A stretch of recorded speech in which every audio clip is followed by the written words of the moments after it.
साहब आप बगैर पता किए कैसे आ सकते हैं? डॉक्टर साहब आप बहुत पढ़े लिखे आदमी हैं, आप बहुत समझदार आदमी हैं।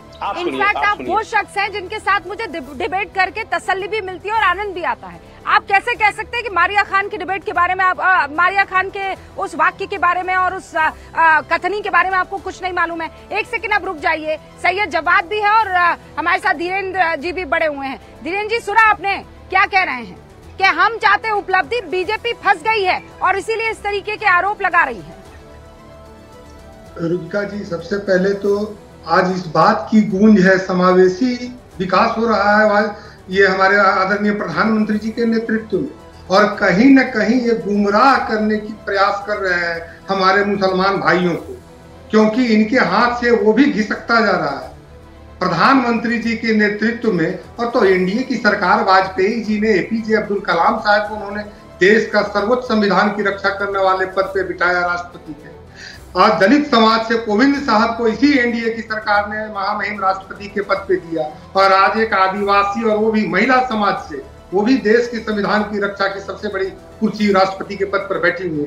तो एससी, एसटी और मुस्लिमों को इनकी रक्षा और इनका विकास का काम तो खुद एनडीए सरकार कर रही है, और इसको और रफ्तार आदरणीय प्रधानमंत्री जी, मेरे प्रधानमंत्री जी ने दिया है। और अपना वोट कहीं ना कहीं घिसकता हुआ देख के, अगर इनके साथ मुस्लिमों का वोट अगर बना हुआ रहता रुचिका जी, मैं इन्हीं से पूछना चाहता हूं कि तब इनको जिहाद जैसे शब्द का इस्तेमाल करने की क्या जरूरत पड़ी थी?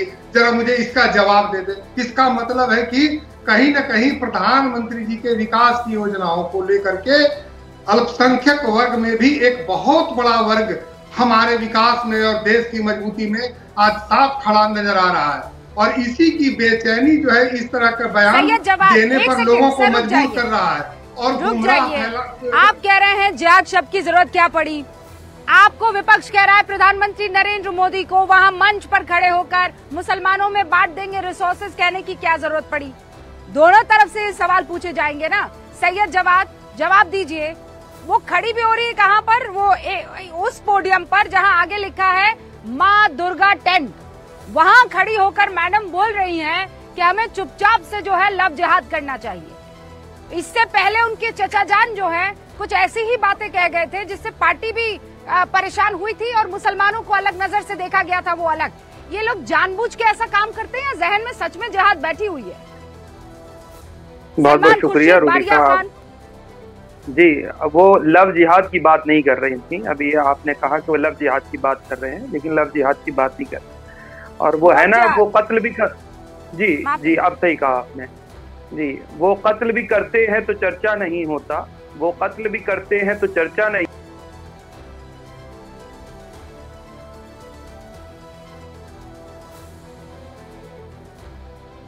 आवाज आ रही है आपको?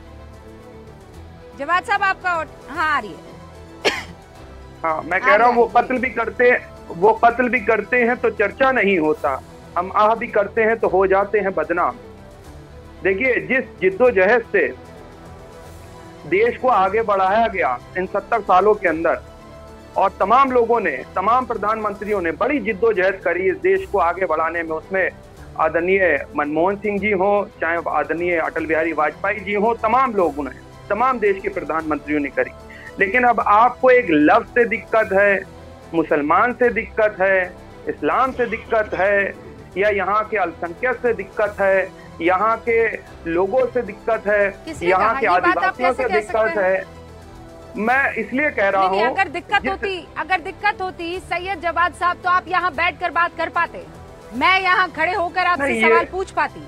डॉक्टर अजीज खान समाजवादी पार्टी के कार्यकर्ता के बतौर काम कर पाते। यहाँ मैं बहुत से टोपीदार नौजवान बच्चे देख रही हूँ जो मेरा शो देख रहे हैं, वो यहाँ पर फ्रीली घूम पाते। क्या भोपाल में बुर्का नशी औरतें आराम से, इत्मीनान से सुबह हो, सवेरे और शाम को घूम पाती? कैसी बातें कर रहे हैं आप कि इनको दिक्कत है? किस बात की दिक्कत है? कहाँ दिक्कत है, मुझे ये बताइए। योजनाओं में दिक्कत है? बिल्कुल नहीं है। मैम सुनिए, भेदभाव में दिक्कत है? बिल्कुल नहीं है। मैं जमीन पर हूँ, आपको बता सकती हूँ सर।